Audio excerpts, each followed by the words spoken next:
السلام عليكم ورحمة الله وبركاته. نحمده ونصلي على رسوله الكريم أما بعد. أعوذ بالله من الشيطان الرجيم. بسم الله الرحمن الرحيم. إنا أعطيناك الكوثر فصل لربك وانحر إن شانئك هو الأبتر. সম্মানিত শ্রোতা মণ্ডলী, আর কয়েকদিন পরে যেহেতু কুরবানি ঈদ বা ঈদুল আজহা, সেই হিসাবে আমি ভাবলাম আপনাদের জন্য একটা ভিডিও বানাবো। কুরবানি ঈদ যখন আসে আমাদের মনের মধ্যে অনেক প্রশ্ন জাগে, কিন্তু ব্যস্ত থাকার কারণে আমরা সেই প্রশ্নের উত্তরগুলো আমরা পাই না। প্রতি বছর যখন কুরবানির সময় যখন গ্রামে যাই, তখন দেখা যায় মুসল্লিদের মধ্যে দ্বিধাদ্বন্দ্ব, কুরবানির মাসআলা নিয়ে মুসল্লিদের মধ্যে দ্বিধাদ্বন্দ্ব হয়ে যায়।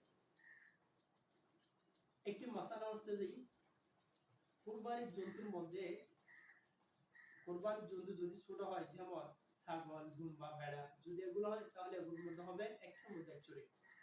আর যদি বড় জন্তু হয় যেমন গরু, মহিষ, উট, তাহলে এগুলোর মধ্যে হতে হবে 7 শরীক। এখন আমাদের প্রশ্ন, এই বড় জন্তু যেগুলো গরু, মহিষ, যেগুলোর মধ্যে 7 শরীক হওয়া যায়, সেগুলোর মধ্যে আকিকা দেওয়া যাবে কিনা? এটার উত্তর হচ্ছে যে কি, হ্যাঁ, আকিকা দেওয়া যাবে।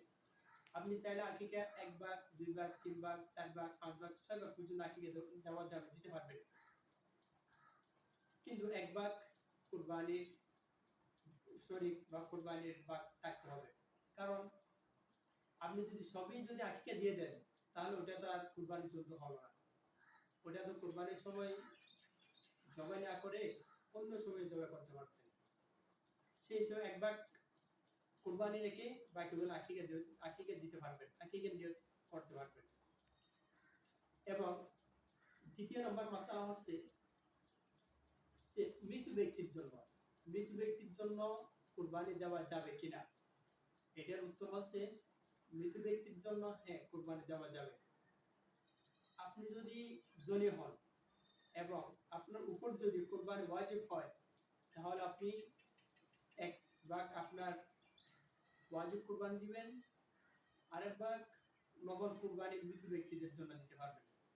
তবে হ্যাঁ, আপনার উপর কুরবানি ওয়াজিব হয়েছে, কিন্তু আপনি যদি মৃত ব্যক্তির পক্ষ থেকে যদি নকল কুরবানি করেন, তাহলে ওই নকল কুরবানি আদায় হবে না, আপনার ওয়াজিবটাই আদায় হয়ে যাবে।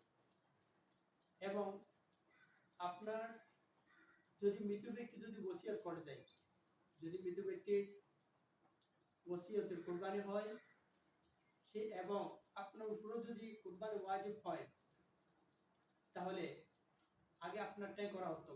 এবং আপনি যদি মৃত ব্যক্তির পক্ষ থেকে করেন, ওইটা আদায় হয়ে যাবে এবং আপনারটা আদায় হবে না। মৃত ব্যক্তির যদি নকল কুরবানি হয়, তাহলে এবং আপনার উপরে যদি কুরবানি ওয়াজিব হয়, আপনি মৃত ব্যক্তির পক্ষ থেকে নকল কুরবানি দিলেও আপনার ওয়াজিব কুরবানি আদায় হয়ে যাবে। তাহলে আমরা এই দুইটি মাসআলা জানতে পারলাম। সবাইকে ধন্যবাদ। আসসালামু আলাইকুম ওয়া রাহমাতুল্লাহি ওয়া বারাকাতুহু।